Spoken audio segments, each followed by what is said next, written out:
Olá, amigos do Código Aberto. É legal participar do programa nesse novo formato. E a lição que a gente vai comentar essa semana é a lição da adoração no livro de Apocalipse. É interessante porque o livro de Apocalipse começa com uma visão de João do ser divino, uma visão que em algumas Bíblias aparece sob o título Visão de Jesus Cristo glorificado. É interessante porque essa visão tem uma série de elementos semelhantes com visões do profeta Daniel e visões do profeta Ezequiel. Daniel, quando vê o Filho do Homem, tem elementos muito semelhantes à descrição que João faz no capítulo 1. E Ezequiel, quando tem a visão do trono de Deus, também tem elementos muito semelhantes à descrição que João faz de Jesus Cristo no capítulo 1 do livro de Apocalipse. É interessante porque João escreve no capítulo 1 que quando ele teve essa visão, ele cai aos pés de Cristo e fica como morto. E quando isso acontece, então, Jesus estende a mão e encosta em João e diz, não temas. Interessante porque essa ideia do temor é uma ideia recorrente no Antigo Testamento, principalmente no livro de Provérbios, que diz que o temor do Senhor é o princípio da sabedoria. E a gente muitas vezes fala desse temor como se fosse uma reverência, né? Mas é interessante porque é um temor tão grande que a maior parte dos profetas, quando tem essa visão, quando tem a visão de Deus, eles ficam desmaiados, eles perdem a consciência, eles, como diz João, ficam como morto. E em alguns casos, como Isaías, pedem a morte, né? Eu vi a glória de Deus, agora eu vou morrer. Eu vi Deus, eu vou morrer. E Deus precisa chegar diante do profeta e dizer, olha, não temas, eu estou aqui, fica tranquilo, vamos conversar. Ou seja, é interessante porque esse temor ele é um medo mesmo, é um pavor. Quer dizer, diante da glória de Deus, diante da manifestação da grandeza de Deus, da grandiosidade de Deus, da magnificência de Deus, a reação humana é simplesmente de medo e pavor absoluto ao ponto de desmaiar.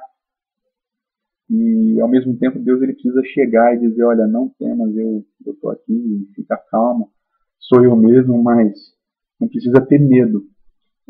Isso é interessante porque nos revela um certo paradoxo, mas que, ao mesmo tempo, é muito importante da gente entender no processo de adoração.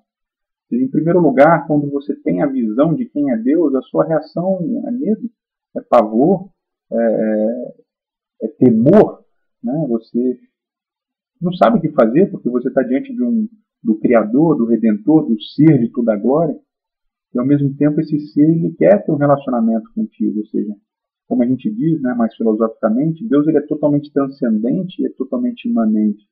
Ele habita nos altos céus, como diz o profeta, mas também com contrito e abatido de espírito. Ou seja, no processo de adoração há esse paradoxo de que consiste em sabermos quem nós somos, pecadores, indignos, pequenos, fracos, e quem é Deus, o ser todo-poderoso, o ser infinito, grandioso em poder, em glória e majestade.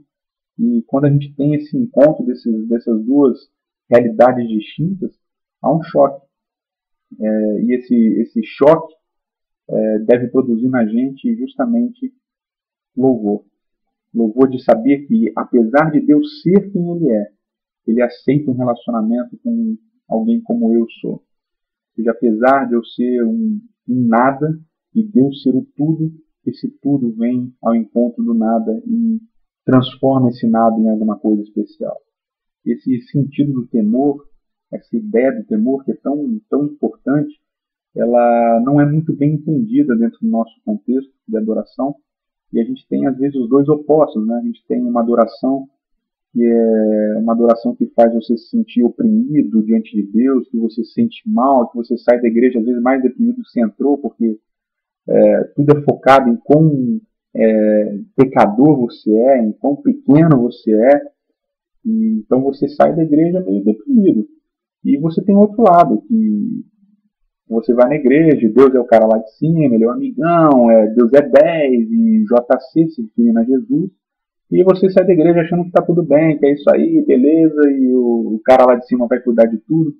Ou seja, a gente perde, a gente exagera um pouco nesse aspecto pendular, ora enfatizando, super enfatizando a transcendência, ora super enfatizando a imanência. É importante a gente ter essa noção exata de quem é Deus e de quem nós somos. E é importante porque no livro de Apocalipse essa noção é importante dentro do contexto das três mensagens angélicas. Quer dizer, a primeira mensagem angélica é temei a Deus e dai-lhe glória. E a essência da primeira pregação, da verdade presente, aquela verdade dos últimos dias que precisa ser pregada, que precisa ser proclamada, é justamente a ideia do temor. Temei a Deus e dar-lhe glória, porque é chegada a hora do seu juízo. E adorai aquele que fez os céus, o mar, a terra e a fonte das águas. E é preciso ter temor diante de Deus, é preciso ter temor diante do juízo de Deus, que Ele vai trazer. E, ao mesmo tempo, esse temor ele deve produzir adoração, adorar aquele que fez os céus, o mar e a terra. E é interessante que essa adoração é centralizada no primeiro processo bíblico, que é o processo da criação, o primeiro evento bíblico, que é o processo da criação. E ele diz adorar o Deus que fez os céus, o mar, a terra e as fontes das águas. E aqui a gente tem três elementos que são comuns, que é o céu, o mar e a terra, que aparecem em Gênesis, que aparecem em Êxodo, no quarto mandamento, que aparecem em diversas outras passagens, mas a gente tem a fonte das águas. E essa fonte das águas é uma referência clara ao Messias dentro do livro de Apocalipse, Apocalipse capítulo 7, por exemplo. É uma referência de futuro, de esperança, ou seja, não é só um novo processo de criação, é um novo processo de criação messiânico centralizado na figura de Jesus Cristo, que é o Deus que cria também, né? Através dele, por meio dele, e nele todas as coisas foram feitas.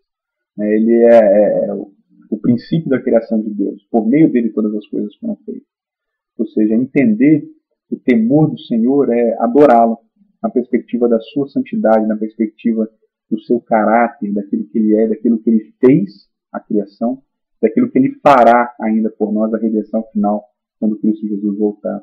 E essa intensificação do processo de temor e adoração culmina no capítulo 22 de Apocalipse, quando a expressão, o verbo, em diversas formas, vem, né?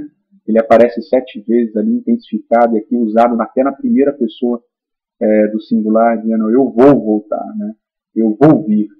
Ou seja, é nesse sentido de esperança que termina o livro de Apocalipse, esse processo de adoração, não só adoração pelo que Deus fez, a abertura de tudo, a criação, mas aquilo que Deus faz e fará quando Ele voltar a essa terra.